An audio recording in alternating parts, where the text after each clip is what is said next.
इस वीडियो में हम एमकॉम फाइनल एबीएसटी के सीपी 5 पेपर एडवांस अकाउंटिंग को पढ़ेंगे। आज का टॉपिक हमारा है basis for valuation of purchased goodwill. Goodwill के वैल्यूएशन का टॉपिक चल रहा है, उसी में ये हम बेसिस कर रहे हैं। फर्स्ट बेसिस हम पिछले वीडियो में कर चुके हैं, जो कि एक्चुअल एवरेज प्रॉफिट था, या जिसको हम फ्यूचर मेंटेनेबल प्रॉफिट भी कहते हैं। और सेकंड बेसिस जो है, सेकंड आधार है अधिलाभ या सुपर प्रॉफिट। तो गुडविल के वैल्यूएशन करने के लिए सबसे पहले हमें आधार की जरूरत पड़ती है।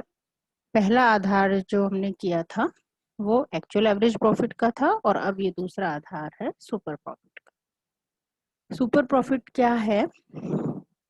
एक्चुअल में किसी व्यवसाय में सामान्य से जो अधिक लाभ कमाने की क्षमता है वही सुपर प्रॉफिट कहलाती है। यानी कि नॉर्मल उस तरह के बिजनेस में यदि हम इतनी पूंजी लगाते हैं और ये सामान्य परिस्थितियां रहती हैं तो उसमें कितना लाभ होता है, उससे यदि किसी व्यवसाय में उसकी तुलना में ज्यादा, तो वो तो सामान्य लाभ हुआ, उसकी तुलना में यदि ज्यादा लाभ हो रहा है तो वो अधिलाभ या सुपर प्रॉफिट कहलाता है। तो सुपर प्रॉफिट किस तरह से हम कैलकुलेट करेंगे इसको हम समझेंगे। एक्चुअल में सुपर प्रॉफिट जैसा हम इसका मीनिंग ही कर रहे हैं कि सामान्य से अधिक लाभ कमाने की क्षमता। तो इसको कैलकुलेट करने के लिए सबसे पहले तो हमें एक्चुअल एवरेज प्रॉफिट ही चाहिए, जो कि फर्स्ट आधार है। तो वो हम पिछले वीडियो में कर चुके हैं। यदि आपने वो वीडियो नहीं देखा है तो पहले आप उसको देखें। तो वास्तविक औसत लाभ, या जिसको हम फ्यूचर मेंटेनेबल प्रॉफिट भी कहते हैं, भविष्य में आशातीत लाभ भी कह सकते हैं उसको। तो वास्तविक औसत लाभ ज्ञात करेंगे।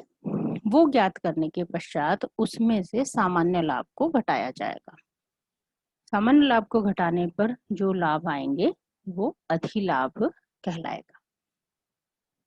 अब इसमें जो सामान्य लाभ आया है कि वो हम किस तरह से ज्ञात करेंगे। वो सामान्य लाभ ज्ञात करने के लिए हमें दो चीजें चाहिए, एक तो विनियोजित पूंजी और उस पर उस तरह के बिजनेस में सामान्य प्रत्याय की दर, जिसको नॉर्मल रेट ऑफ रिटर्न हम कहते हैं।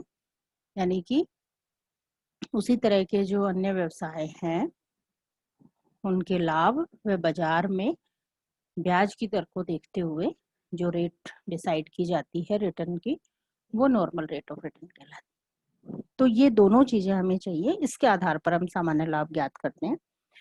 तो सामान्य लाभ को समझने से पहले हम ये देखें कि ये दोनों आइटम हम कैसे कैलकुलेट करें। पहला विनियोजित पूंजी, दूसरा उस पर सामान्य लाभ।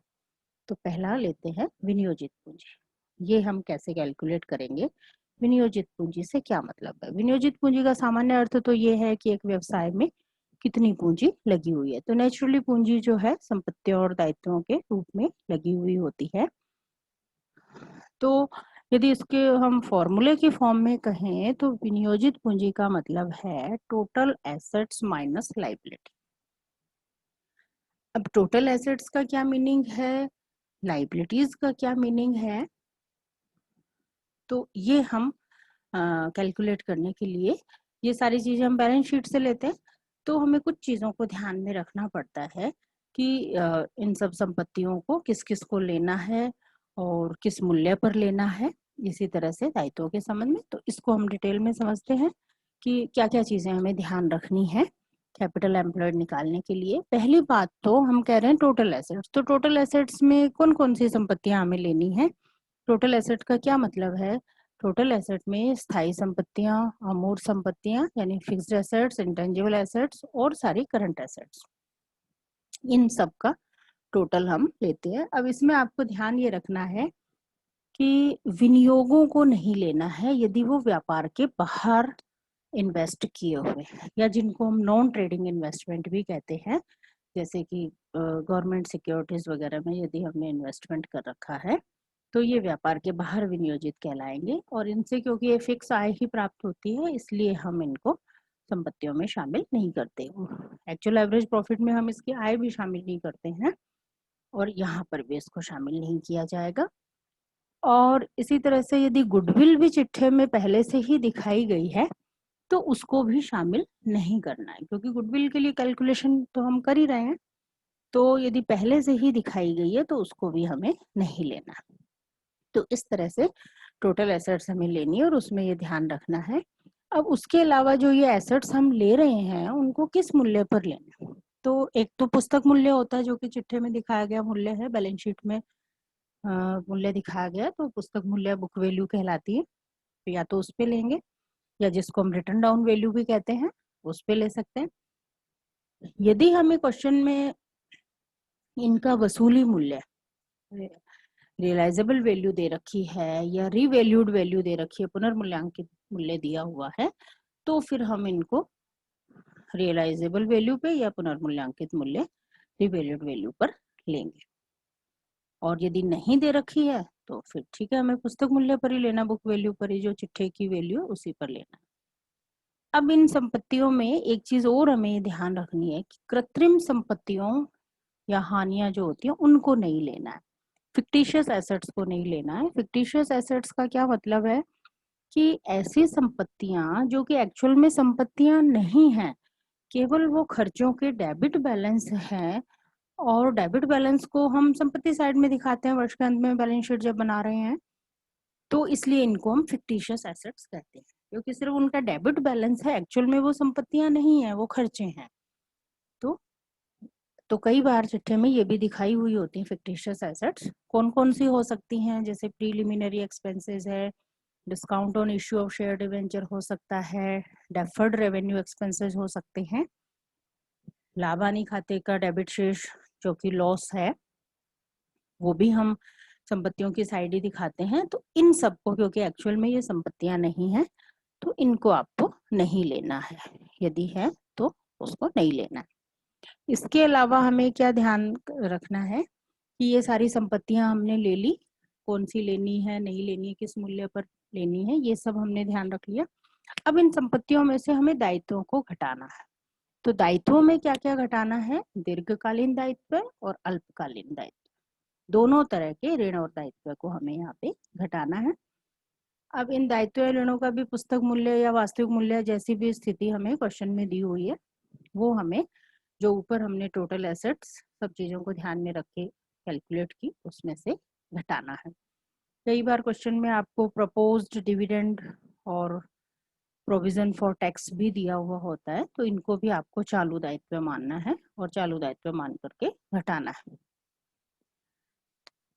एक चीज और कि यदि लेखांकन में त्रुटि के कारण हमें करंट ईयर में डूबत ऋण के लिए आयोजन बनाया हमने, तो वो भी हम चालू वर्ष के लाभ में से घटा देंगे, अन्यथा नहीं।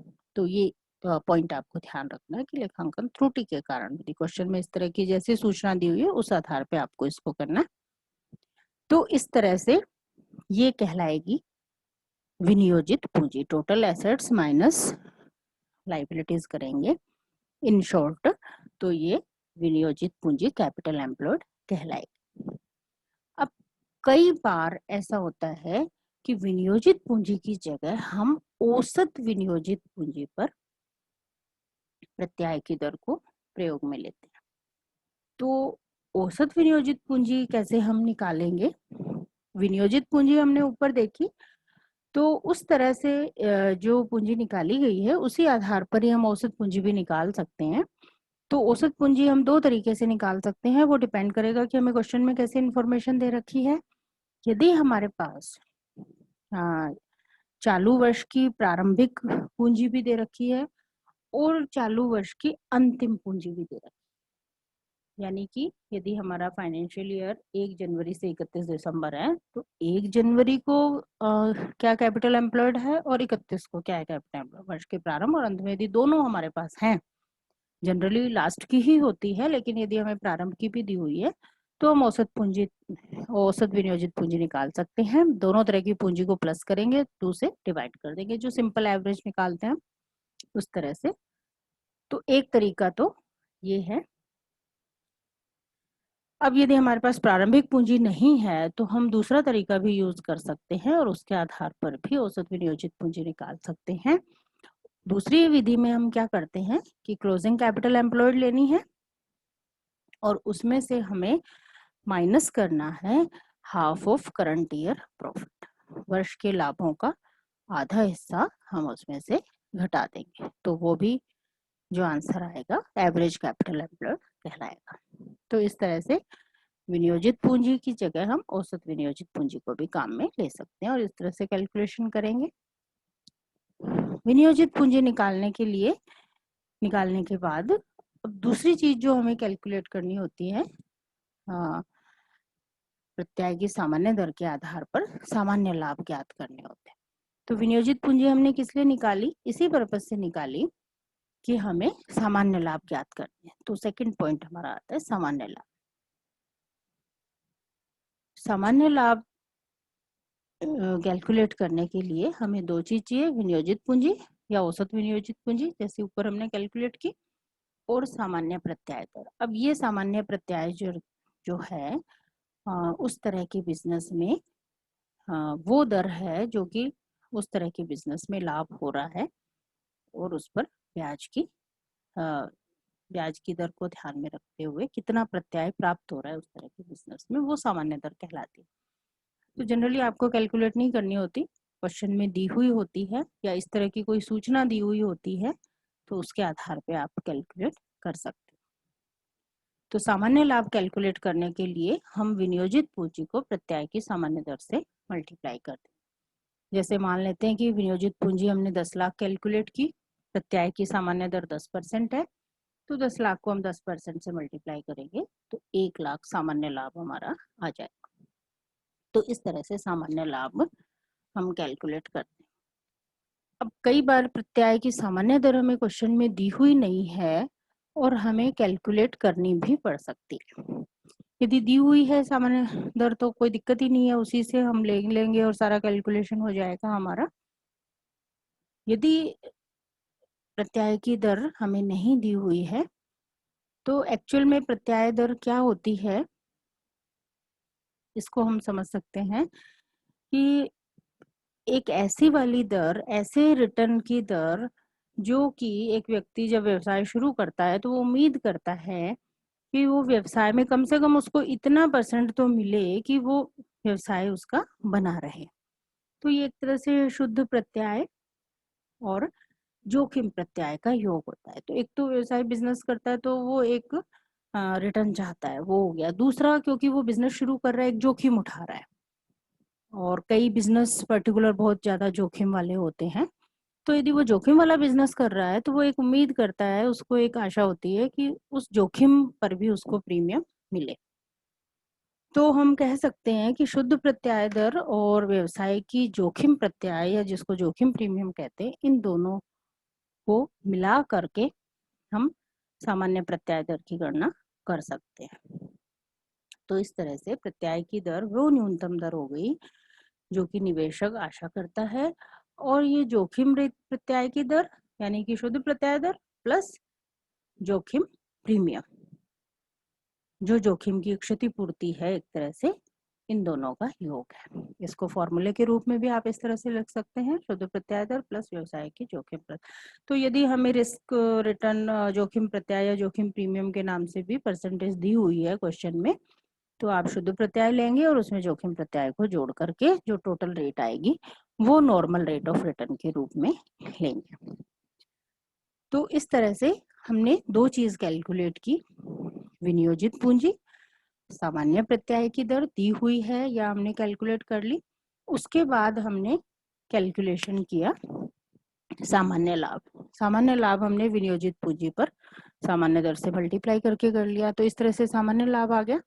अब यहाँ पर हम जो कर रहे थे कैलकुलेशन वो था अधिलाभ। तो हम वापस उस पर आते हैं कि ये सारा कैलकुलेशन करने के बाद अब हमें अधिलाभ कैलकुलेट करना है। तो एक्चुअल एवरेज प्रॉफिट माइनस जो अभी हमने सामान्य लाभ ज्ञात किया विनियोजित पूंजी और सामान्य प्रत्याय दर के आधार पे, वो सामान्य लाभ वो घटा देंगे। तो इस तरह से ये हमारा अधिलाभ आ जाएगा। तो ये हमारा सुपर प्रॉफिट कहलाएगा, जो कि इस तरह से कैलकुलेट किया जाता है, जो कि सेकंड आधार है गुडविल के वैल्यूएशन का।